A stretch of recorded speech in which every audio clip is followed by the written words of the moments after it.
હું રાજકોટમાં રહું છું. મારી ઉંમર 30 વર્ષની છે અને મારા લગ્ન થઈ ગયા છે. મારા પતિ ઇલેક્ટ્રોનિક સિટીની અંદર કામ કરે છે. મારા સસરા કોન્ટ્રાક્ટર છે અને મારા સાસુ સમાજ સેવાનું કામ કરે છે. હું પણ ટીચરની નોકરી કરું છું.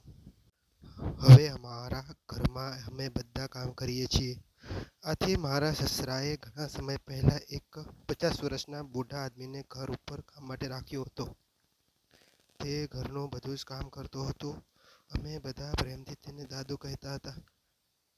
મારી અને મારા પતિ વચ્ચે ખૂબ જ પ્રેમ હતો. તે સમજદાર હતા અને ખુલ્લા વિચારવાળા હતા. પરંતુ લગ્નના પહેલા દિવસથી જ મારી મોજ મસ્તી કાંઈ ખાસ ના રહી. સમજી ન હતી. તેને ફક્ત 2, 3, 4 મિનિટ આનંદ આવતો. મારા પતિ એક સારા માણસ હતા, પરંતુ મારે આનંદની જરૂર હતી. એક દિવસ હું મારા ફેસબુક આઈડી જોઈ રહી હતી, તો મને મારો જૂનો ફ્રેન્ડ ભોલુની ફ્રેન્ડ રિક્વેસ્ટ આવી. ભોલુ કોલેજમાં મારી સાથે જ ભણતો હતો. મેં તેને ફ્રેન્ડ રિક્વેસ્ટ સ્વીકારી લીધી અને તેને સંદેશા મોકલવાના ચાલુ કર્યા.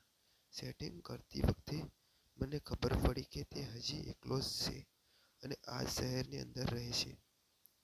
ધીમે ધીમે મારી બધી તબિયત ભોલુને બતાવી દીધી.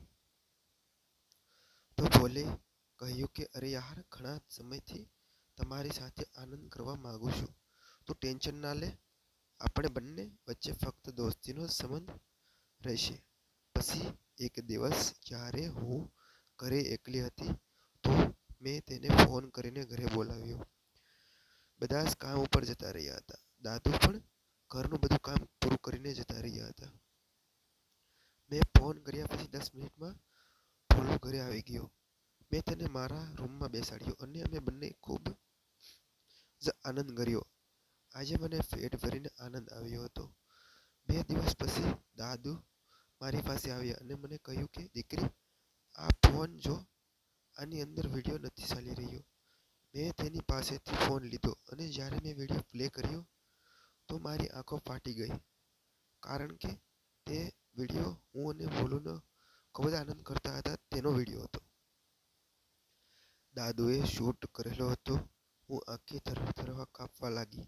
ત્યારે ધીરેથી દાદુ બોલ્યા, દીકરી, ગભરાઈશ નહીં. હું વિડીયો કોઈને નહીં બતાવીશ, પરંતુ તેના બદલામાં તારે મને કંઈક આપવું પડશે. તું મને સાંજે કોલ કરજે. આટલું કહીને તે ફોન લઈને જતા રહ્યા.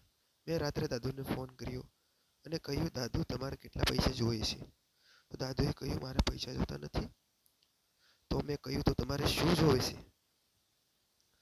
તો દાદુ કહેવા લાગ્યા કે મારે પણ ભોલુની જેમ આનંદ કરવો છે. તો મેં દાદુને કહ્યું, તમે શું કહો છો? હું તમારી દીકરી જેવું છું. તો દાદુ કહેવા લાગ્યા કે ઠીક છે દીકરી, તો આ વિડીયો હું બધાને બતાવી દઈશ. આ સાંભળીને હું ધ્રુજવા લાગી. મેં વિચાર્યું કે બુઢા બંદા હે ક્યા, એ કર લેગા. એટલે મેં તેને હા પાડી. બીજા દિવસે ઘરના બધા કામ ઉપર જતા રહ્યા. ત્યારે દાદુ મારી પાસે આવ્યા અને મને સાવજ બતાવવા લાગ્યા. હું તે જોઈને હેરાન થઈ ગઈ, કારણ કે તે ખૂબ જ જબરો સાવજ હતો. તેની ડોક પરથી કેશવાળો ઉગી નીકળેલી હતી અને તે પિંજરામાંથી શિકારની તરફ નજર રાખીને બેઠો હતો. દાદુએ જે આનંદ આપ્યો તે આજ સુધી મને કોઈ આપી શક્યું ન હતું.